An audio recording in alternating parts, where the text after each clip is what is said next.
you guys gonna vote now? That was our teach you to vote section of the show. All right, guys, our next comic of the night. He is a recovering retired nurse. Put your hands together for Donovan Holden.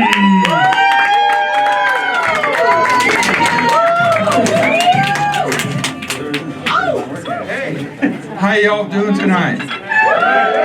Yeah, you ready for Thanksgiving? Yeah. So, have any of you been on a first date and no? So you're on a first date and your date pulls out the book of questions. Does that happen now? Yeah, it happened to me. I was like, what is this? What is this, an interview? Do we really need hamburger helper for conversation? And it was the 405, and we were stuck on it, and I'm going to play along. And one of the first questions was, what is your earliest memory?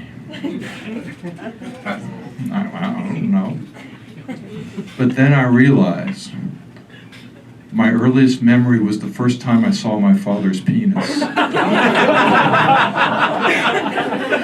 It's true story. I mean, we were sharing a bathroom together in a trailer we lived in. Yeah. And it was the 50s when everything was black and white or turquoise. I mean, yeah, the sink, the tub, the toilet, all turquoise. And if you could go back and colorize, some of those 50 shows like Leave It to Beaver or Ozzie and Harriet, I promise you, the kitchen and the bathroom would be turquoise. But anyway, it's early morning, the bathroom smells like shaving cream and cigarette smoke, and my father comes in and takes out his penis to pee next to me, which he had never done before. I spit out my Colgate striped turquoise toothpaste. My eyes bugged out. I had never seen anything like it. It was big. And it was rough looking. This is a World War II penis. This was a World War II in the South Pacific penis. This penis had been to war. This penis had crawled through the mud at Guadalcanal. And not only that, not only was it humongous to my little 4-year-old eyes, but there was all this hair and wrinkles and veins. I could have started an IV on that penis. And the hair, forget about it. Let's just say there was no manscaping in the 50s. There was no tidy in the whiteys. So I pulled open my little, Davy Crockett pajamas and looked down at my little smooth mushroom. It was just a little water spout at that point. And I tried to imagine it looking like that, which was kind of a preview of things to come. Dicks, I mean. It's been kind of a recurring thing in my life. I mean, just a couple weeks ago, we went to the movies to see Dicks, the musical. And I'm so glad that this theater had a full bar, because I needed a stiff one before I went in. And it was wild. It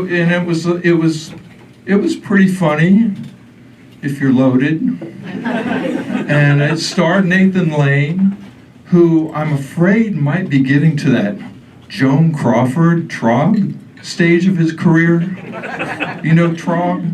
It's like Joan Crawford's last movie. It was like a low-budget horror movie made in England, and her dressing room was her car. True story. And yeah, wow. Nathan Lane.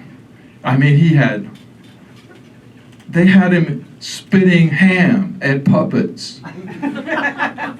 I mean, he's won Tony Awards, Emmy Awards, Olivier Award, all kinds of awards, and they had him spitting ham at puppets.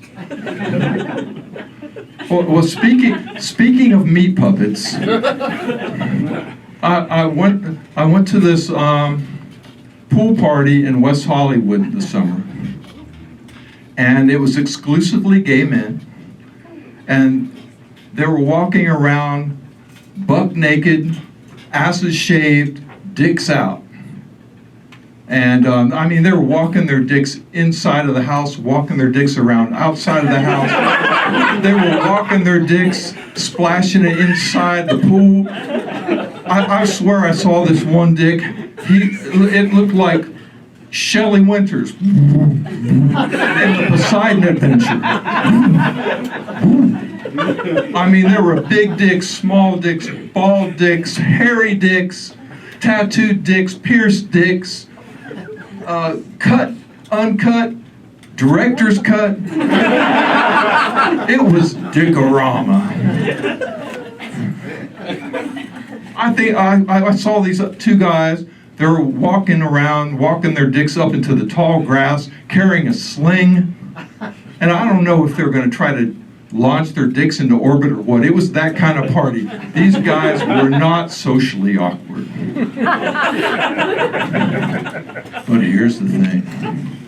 Here is the thing. This couple had been throwing these pool parties for 30 years. And it was cute back in the day.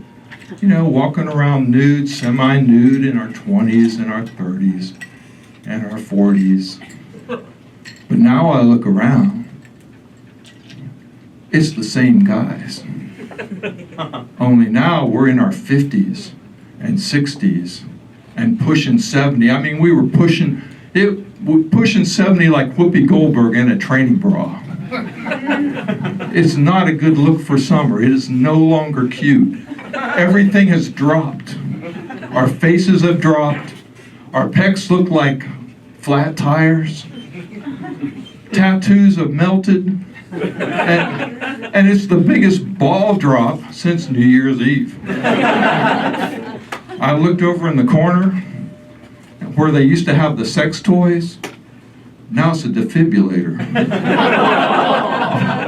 I'm saying, what the fuck am I doing here? I could just as well go to Palm Springs, hang out in the locker room of 24-Hour Fitness, and see the same soggy, saggy, white asses. And in Palm Springs, you can probably go see a live review of Dick's the Musical and have a plate of cheesecake afterwards. Which, you know, makes me think that if we're all lucky enough to get to that stage in life, that, you know, the Joan Crawford Trog stage, we might see Norma Desmond in a whole new light. You know, I'm ready for my close-up, Mr. DeMille. But make sure you smear a little of that Vaseline on the lens. And by the way, you remember that book of questions in that first date? Yeah, I married that guy. We've been together for 23 years.